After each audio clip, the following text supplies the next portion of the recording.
తెలుగుదేశం పార్టీలోకి ఎవరు వచ్చినా మనస్ఫూర్తిగా ఆహ్వానం పలుకుతామని టీడీపీ రాష్ట్ర ఉపాధ్యక్షులు జగ్గంపేట నియోజకవర్గ టీడీపీ ఇన్ఛార్జ్ జ్యోతుల నెహ్రూ అన్నారు. జగ్గంపేట మండలం కాట్రావులపల్లిలో ముసిరెడ్డి నాగేశ్వరరావు ఆధ్వర్యంలో పలువురు వైఎస్ఆర్ కాంగ్రెస్ పార్టీ నుండి తెలుగుదేశం పార్టీలో చేరారు. ఈ సందర్భంగా నెహ్రూ మాట్లాడుతూ నియోజకవర్గంలో తెలుగుదేశం పార్టీకి అపూర్వ ఆదరణ దక్కటం ఆనందంగా ఉందన్నారు. విశేష సంఖ్యలో వైసీపీని వీడి టీడీపీలో చేరుతున్నారన్నారు. ఈ సైకో జగన్ రెడ్డిని ముఖ్యమంత్రి పదవి నుండి గద్దెదించేంత వరకు ఈ చేరికలు ఇలానే కొనసాగుతాయని అన్నారు. రేపు రాబోయేది తెలుగుదేశం జనసేన సంకీర్ణ ప్రభుత్వమని, తద్వారా ఈ రాష్ట్రానికి అభివృద్ధి, ప్రజలకు సంక్షేమం, యువతకు ఉపాధి, ఉద్యోగ అవకాశాలు కల్పించడం జరుగుతుందన్నారు.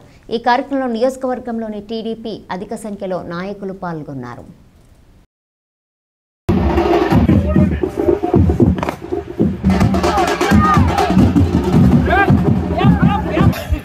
వీరబాబు గారు, దనికొండ నరసయ్య గారు పేర్లు చదివినటువంటి నాయకులకు వేదిక మీద రావాల్సింది.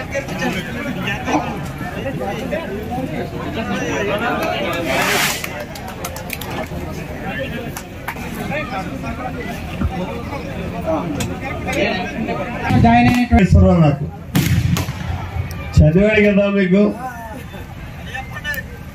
నన్ను క్లుప్తంగా మాట్లాడేయండి అంటున్నాడు. అంటే కానీ తప్పుకోవడానికి ఒక ఛాన్స్ ఇచ్చాడు. ఈ లిస్టు చదువుతూ మీరు మంత్రి అయితే చేయండి అన్నాడు. నాకు ఆలోచన లేదు, ఈ పనులు చేయాలనే తప్పనే ఉండదు.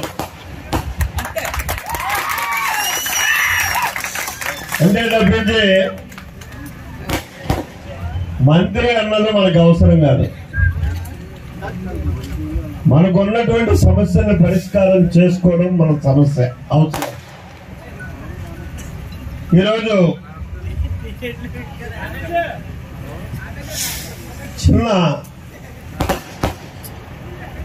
ఇక బాబు కాసేపు 75 రోజులు ఉన్న ఎన్నికలు, ఎన్నికల సమయం ఆసన్నమైంది. రోజు రోజుకి కౌంట్ డౌన్ వస్తుంది.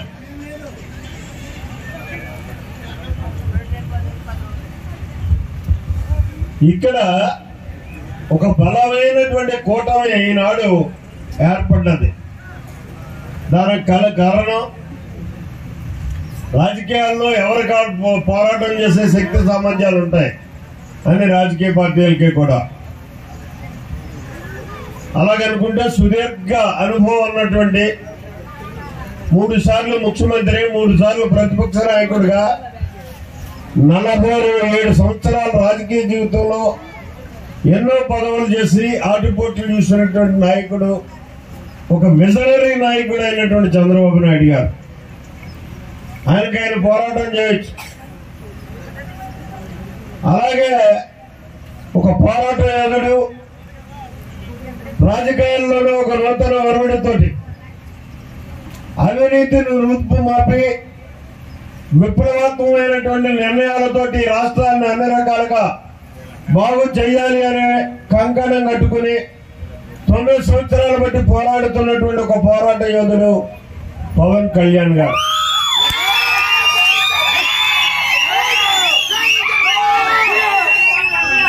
ఆయన కూడా పోరాటం చేయొచ్చు.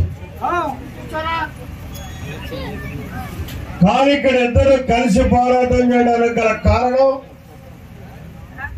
ఈ రాష్ట్రం ఒక ప్రమాదకరమైనటువంటి పరిస్థితుల్లో ఉంది.